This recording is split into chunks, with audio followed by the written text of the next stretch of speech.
even though sina all the details with regard na hiyo transaction, sijui details zote, walivyo value hiyo land na value ya uwanja wanaojenga,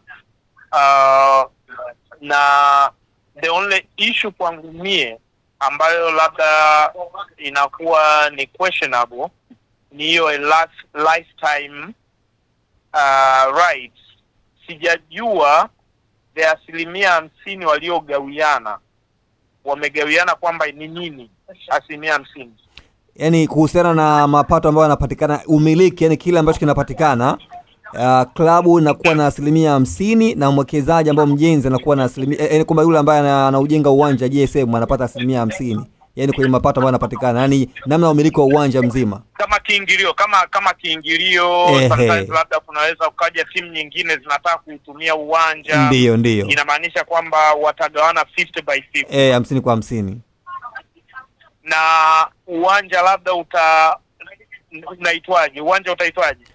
Kwa mujibu wa maelezo bado jina la uwanja halijatajwa, lakini lazima Yanga itakuwepo na JSM pia itakuwepo kwa sababu wote wana 50 kwa 50. Yeah, kwa sababu modo nyingi za kujenga viwanja worldwide tunazozijua ni kwamba mtu anakuja anakupa pesa ya kujenga, lakini unampa naming right. Kwa hiyo inaweza ikawa GSM Jangwani Stadium. Unaelewa? Ndio. Hiyo modo waliokuwa nao ya kwamba mapato ya uwanjani wanakusanya then wanagawana nusu kwa nusu ni kitu ambacho ni kigeni kwangu, lakini nadhani wamefanya analysis zao. Ila ideally kwangu mie ingekuwa ni kwamba GSM anajenga and then anapata naming rights for a certain period of time, kwamba ule uwanja utakuwa unaitwa GSM, which is a marketing asset kwake yeye, kwamba ametumia asset ya Yanga kumarket jina au brand yake, kama ilivyo ambapo sasa hivi New Camp, sawa, ambayo inaitwa Spotify Camp New, sawa. Lakini hiyo kusema kwamba watagawana mapato hapo for the lifetime is something new. The only question is wametumia approach ipi ku assess whether they will pata hiyo right wanaompa GSM for the lifetime ni sawa au sio sawa. Mimi nilichokuwa nategemea labda GSM anajenga, anakuwa na naming rights za huo uwanja for a certain period of time, ambapo ikiisha Yanga wanaweza wakauita kwa jina ambalo litakuwa halina association yoyote na GSM, kwa sababu technically kama wakisema kuna naming right pia anapewa GSM na mapato pia watakuwa wanagawana. Mimi nikiwa kama mtazamaji wa nje kidogo ninaweza nikawa na question hiyo approach, lakini siwezi nikajua walichofanya hizo valuation approach waliotumia na kila kitu kuestablish kwamba kwa kumpa lifetime GSM atarecoup investment aliyofanya, kwa sababu technically unachomwambia ni kwamba GSM katika hela anayoinvest atairudisha kwa kukusanya viingilio mlangoni, which sijui kama itawezekana.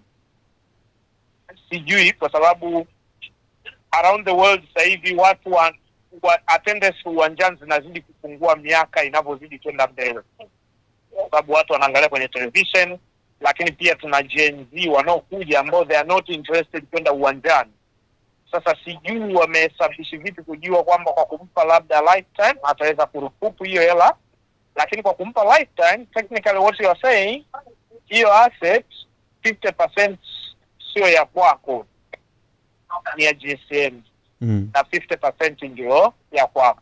Sijui kama GSM atarecoup during that period, lakini mimi from business point of view, naming right ndio approach nyingi watu wanaoitumia, kwamba GSM will have the naming right to our stadium, badala ya kuwa Yanga Jangwani Stadium, probably we call it GSM Jangwani Stadium. Hivyo sasa hiyo ya kumpa Yeah.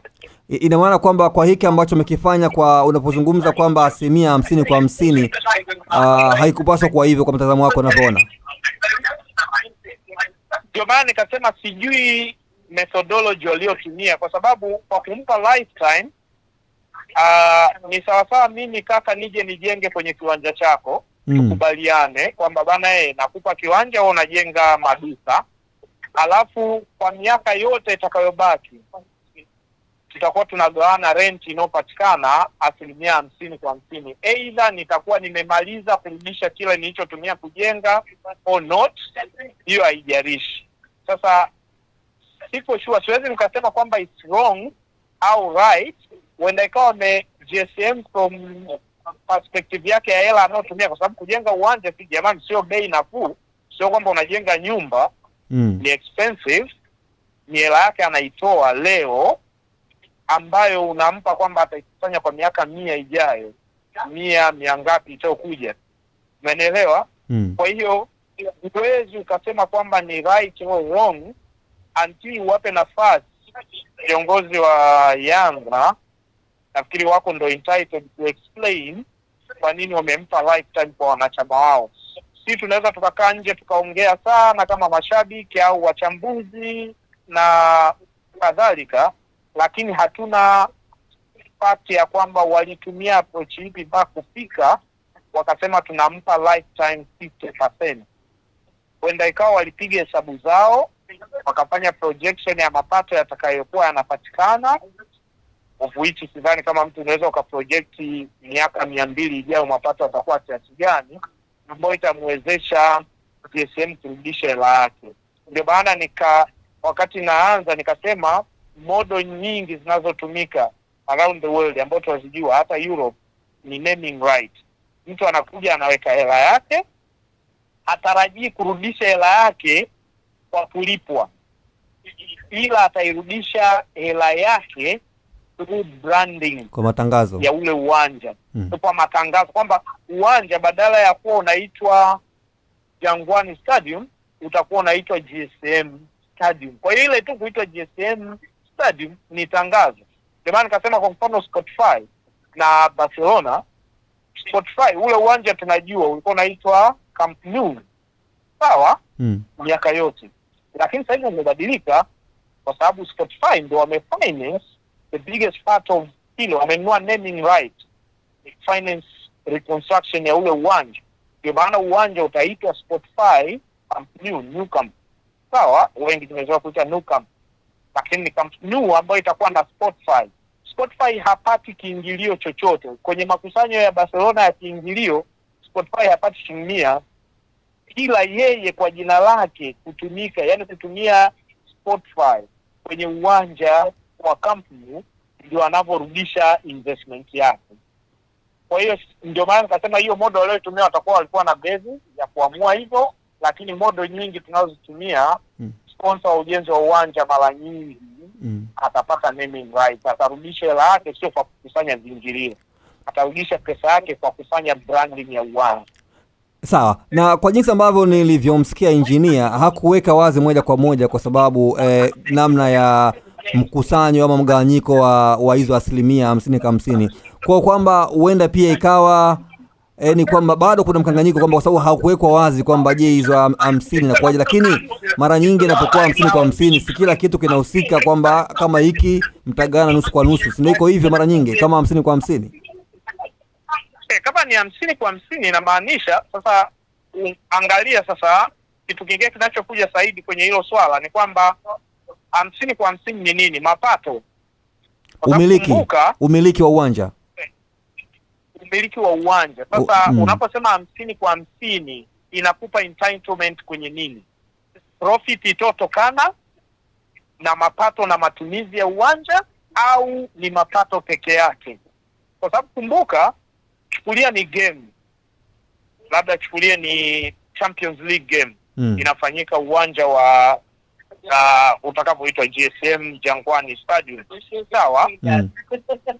Ili ile mechi kufanyika na washabiki kuingia, kuna costs unazo incur kwenye maandalizi uwanja, wale watosi event kusimamia vitu vyote uwanjani pale, alafu kuna mapato ya viingilio.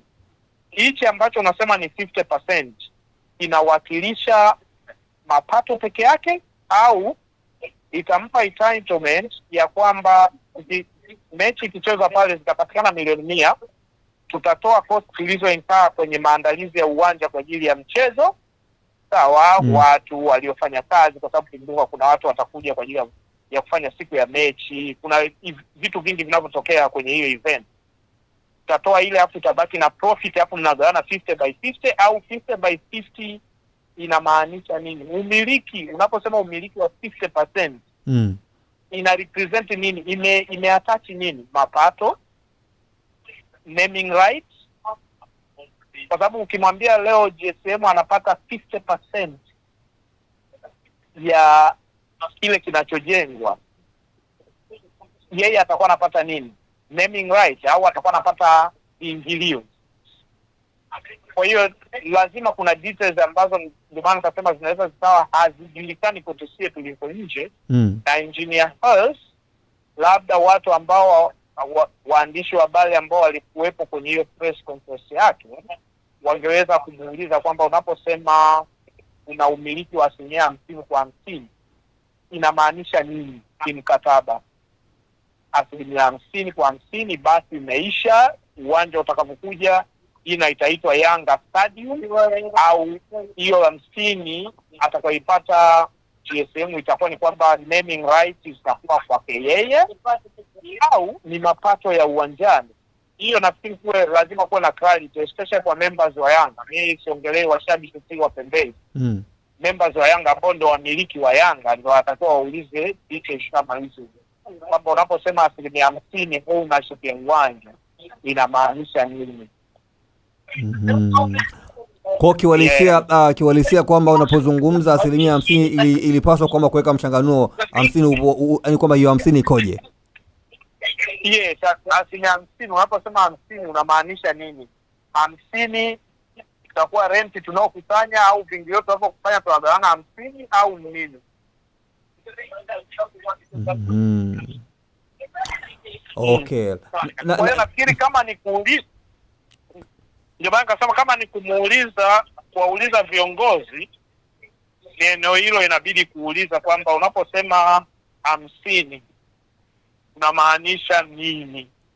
Maana 50 kila mtu atasema okay, kila mtu kapata 50/50, lakini 50 inamaanisha nini?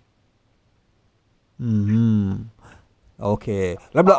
Labda hili pia limekuwa na yani mara nyingi pia mtu unapata ukakaswa kuuliza, kwa sababu unapozungumza 50/50 si mko sawa, yani kwamba kile ambacho kinachopatikana kila mtu ana mamlaka nacho. No, lakini kwenye mikataba uwezo ukasema tu hicho ndio inachomaanisha. Okay.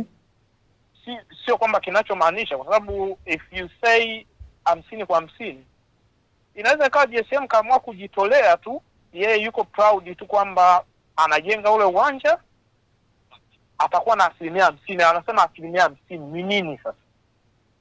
Inamaanisha nini? Implications zake ya nini kusema ni 50%? Mapato, au yeye yuko happy tu kuonekana tu kwamba ana 50%, au matangazo yake kwa muda wote huo?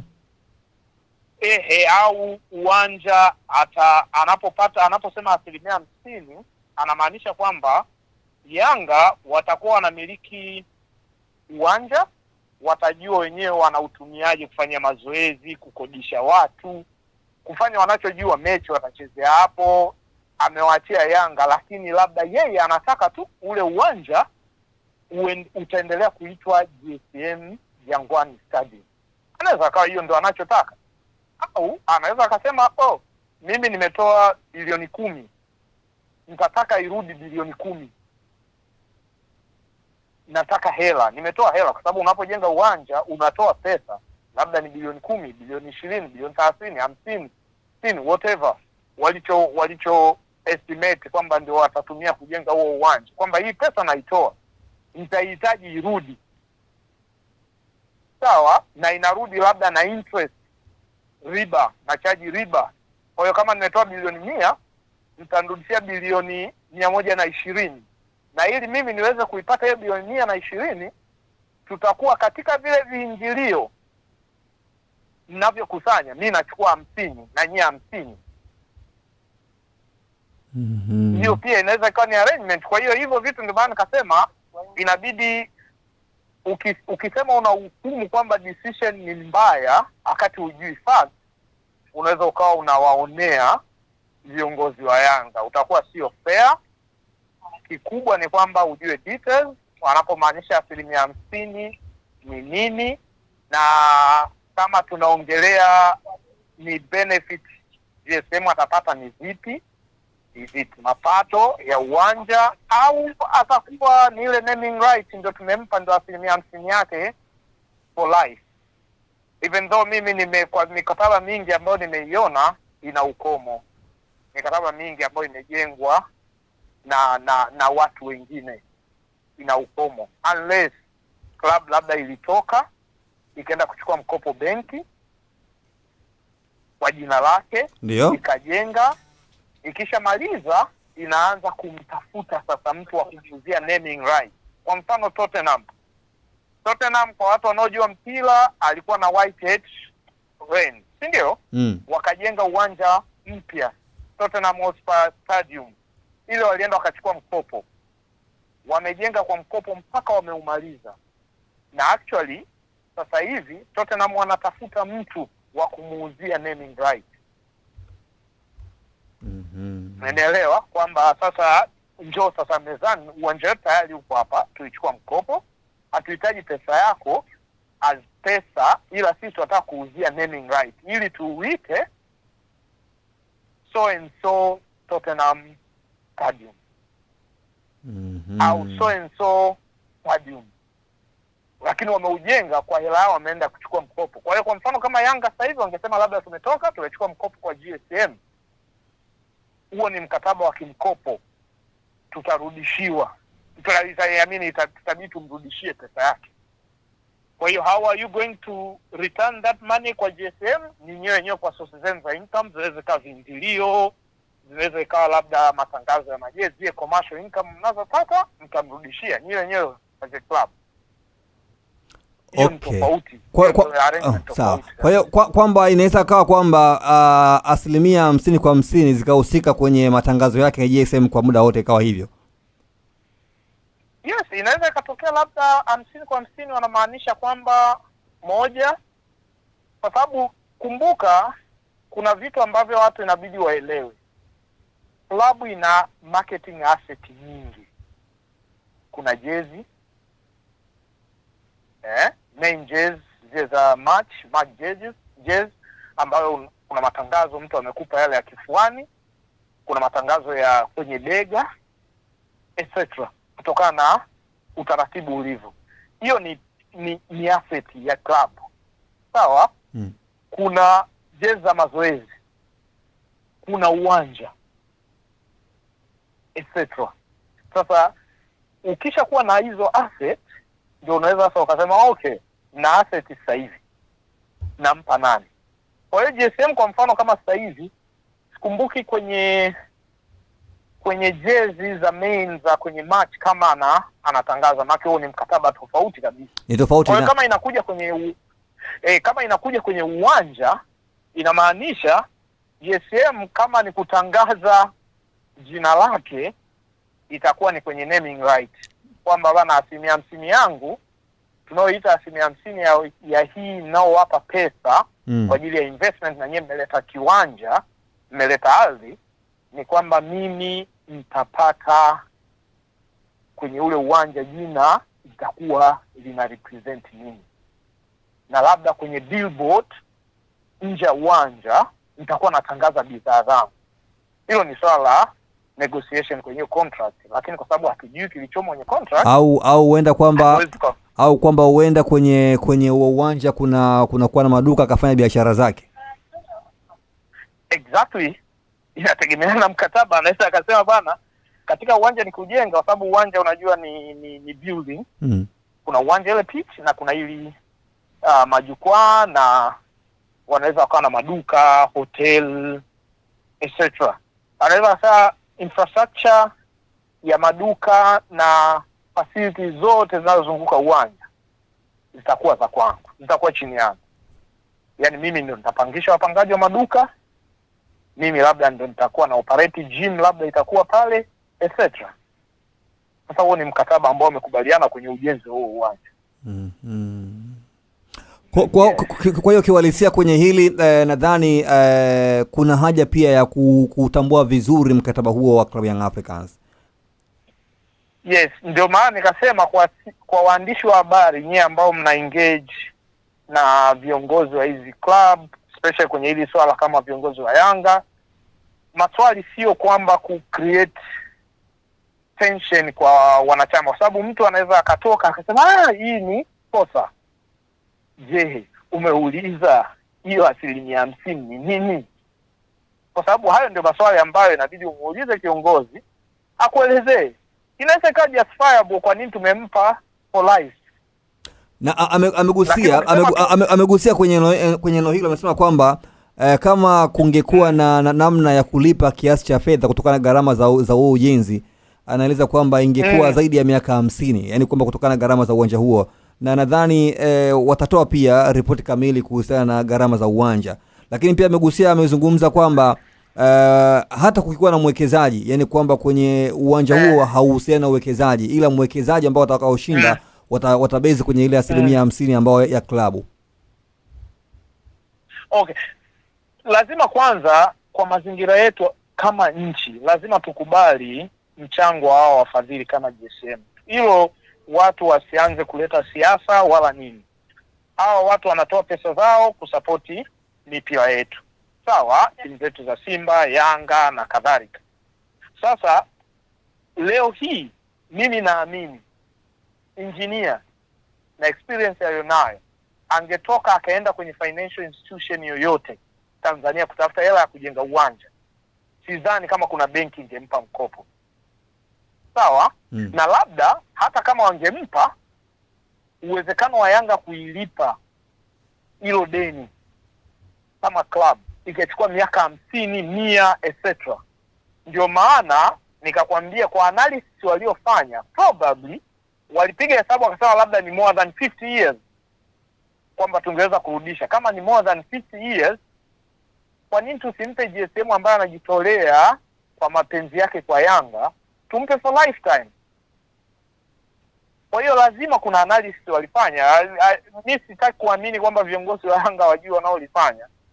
Sitaki kuamini kabisa hicho. Lazima walikaa wakaangalia kwamba tukienda kuchukua mkopo benki, kama kweli tutaupata, tutapata mkopo, let's say sijui uwanja wameuvali kwamba wataujenga kiasi kwa shilingi ngapi za Kitanzania, lakini probably wakasema labda tukichukua bilioni 60 kwa cash flow zilizopo, na kwanza sitegemea hata kama kuna benki Tanzania inaweza ikatoa mortgage loan ya miaka 50 na zaidi. Tegemei. Sitegemei, sijawahi kuona na sitegemei. Wakijitahidi sana watakupa miaka 10 mpaka 15. Umeelewa? Kwa hiyo walipiga hesabu hizo pesa, wakaangalia vyanzo vyao vya pesa, naamini kabisa wakaona kwamba kwa vyanzo vyetu hata kama benki itakubali itatuhitaji miaka 70 kulipa. Sasa kwa nini tuwe na struggle yote hii na riba tutalipa? Kwa nini tusikae na GSM tumpe for life 50%, atujengee uwanja ambao tutautumia for life pia. Kumbuka tusiongelee tu GSM, Yanga pia watakuwa wana haki ya kutumia huo uwanja kwa miaka 50. Ndio maana nikasema lazima context iwe taken into account tunapojaribu kuassess hichi kitu na kupata fact. Kwa hiyo kama ningekuwa mimi ninge-encourage kwenye interaction na viongozi wa Yanga, maswali makubwa ya kuuliza ni hiyo 50 ina represent nini, na hiyo kusema kwamba lifetime probably ni sawa given hizo fact kwamba kupata mkopo wa zaidi ya miaka 50 kulipa kwa ajili ya kujenga uwanja kwa Tanzania ni almost impossible. Okay. Almost impossible. Sawa. Yes. Basi mimi nikushukuru sana na nimepata uelewa mzuri. Bila shaka nitajikita zaidi kwa uongozi kufahamu mkataba ulivyo. Ni kushukuru sana kwenye ngo hiyo. Nashukuru sana, na nafikiri tuwape wanasema wazungu benefit of doubt tusije tuka conclude bila kuwa na fact. Usisahau kusubscribe kwenye YouTube Mwandike Digital.